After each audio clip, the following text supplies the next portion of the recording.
ស្របពេលដែលសង្គ្រាមនៅមជ្ឈិមបូព៌ាកំពុងតែក្តៅកគុកដោយបាយពុះងាកមកមើលចិននិងវៀតណាមឯវិញបានចាប់ដៃគ្នាធ្វើសមយុទ្ធជើងទឹកបាញ់គ្រាប់ពិតដ៏កម្រមានស្របពេលដែលភូមិសាស្ត្រនយោបាយពិភពលោកប្រែប្រួលមិនពិតប្រាកដងាកមកតំបន់អាស៊ីឯវិញមហាយៈចិននិងវៀតណាមបានប្រកាសចាប់ដៃគ្នាធ្វើសមយុទ្ធជើងទឹកបាញ់គ្រាប់ពិតដ៏កម្រដែលបង្កការភ្ញាក់ផ្អើលយ៉ាងខ្លាំងតាមអត្ថបទដែលចុះផ្សាយដោយសារព័ត៌មាន South China Morning Post កាលពីថ្ងៃអង្គារទី17ខែមីនាឆ្នាំ2026កងទ័ពជើងទឹកនៃប្រទេសទាំងពីរបានព្រមព្រៀងគ្នាពង្រីកវិសាលភាពនៃសមយុទ្ធរួមដោយដាក់បញ្ចូលទាំងការវឹកវើបាញ់គ្រាប់ពិតជាមួយនឹងអាវុធធុនស្រាលផងដែរនៅថ្ងៃពុធនិងប្រហ័ននេះក្នុងឈូងសមុទ្រតុងកឹងសេចក្តីប្រកាសធ្វើឡើងអំឡុងពេលមេបញ្ជាការកងទ័ពជើងទឹកទាំងពីរ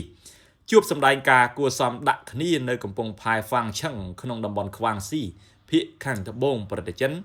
ខណៈដែលនាវាចម្បាំងវៀតណាមត្រាន់ហុងដាវនិងនាវាលីថៃតូបានធ្វើដំណើរទៅដល់ដើម្បីចូលរួមជាមួយនឹងនាវាជើងទឹកនៃកងទ័ពរំដោះប្រជាជនចិន PLA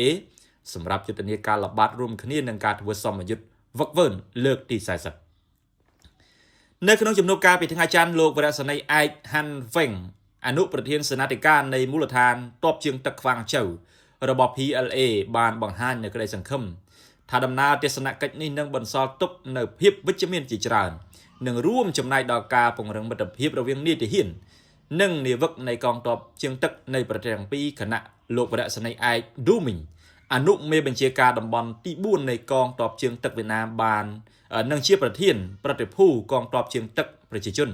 បានលើកឡើងថាការវឹកវើនិងល្បាតរួមគ្នានេះនឹងជួយបង្កើនការយល់ដឹងនិងទំនុកចិត្តរវាងកងទ័ពជើងទឹកទាំងពីរហើយនឹងរួមចំណែកដល់ការបង្រួបបង្រួមទំនាក់ទំនងមិត្តភាពរវាងវៀតណាមនិងចិនវាមិនមែនជារឿងធម្មតានោះឡើយដែលប្រទេសទាំងពីរធ្វើសមយុទ្ធបាញ់គ្រាប់ពិតរួមព្រោះថាវៀតណាមនិងចិនកំពុងជាប់នៅក្នុងចំនួនសមុទ្រចិនខាងត្បូងជាមួយគ្នាផងដែរអ្នកជិតខាងទាំងពីរគឺជាគូចំនួនដ៏រ៉ាំរ៉ៃបំផុតលើអធិបតេយ្យភាពដែនសមុទ្រជាពិសេសនៅប្រជុំកោះ Paracel និង Spratly កន្លងមកនាវាឆ្មាំសមុទ្រនៃប្រទេសទាំងពីរតែងតែមានការប៉ះទង្គិចគ្នានិងដេញបាញ់ទឹកដាក់គ្នាជារឿយៗការធ្វើសមយុទ្ធបាញ់គ្រាប់ពិតរួមគ្នានេះមានន័យថាពួកគេទុកចំនួននៅមួយអន្លើសិនហើយបង្ហាញពីការយកចិត្តទុកដាក់ខាងយោធានៅក្នុងកម្រិតខ្ពស់បំផុតដែលមិនធ្លាប់មានសោះឡើយនៅក្នុងរយៈពេលច្រើនទសវត្សរ៍មកនេះ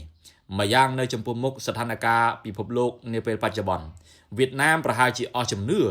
លើសមត្ថភាពរបស់អាមេរិកនៅក្នុងការធានាសន្តិសុខតំបន់ហើយស្របពេលដែលអាមេរិកជាប់ដៃវាយនឹងអ៊ីរ៉ង់វៀតណាមក៏ទំនងចង់បញ្ជាសង្គ្រាមជាមួយនឹងចិនតាមរយៈការបង្កើតនៅកិច្ចសហប្រតិបត្តិការយោធាយ៉ាងជិតស្និទ្ធផងដែរ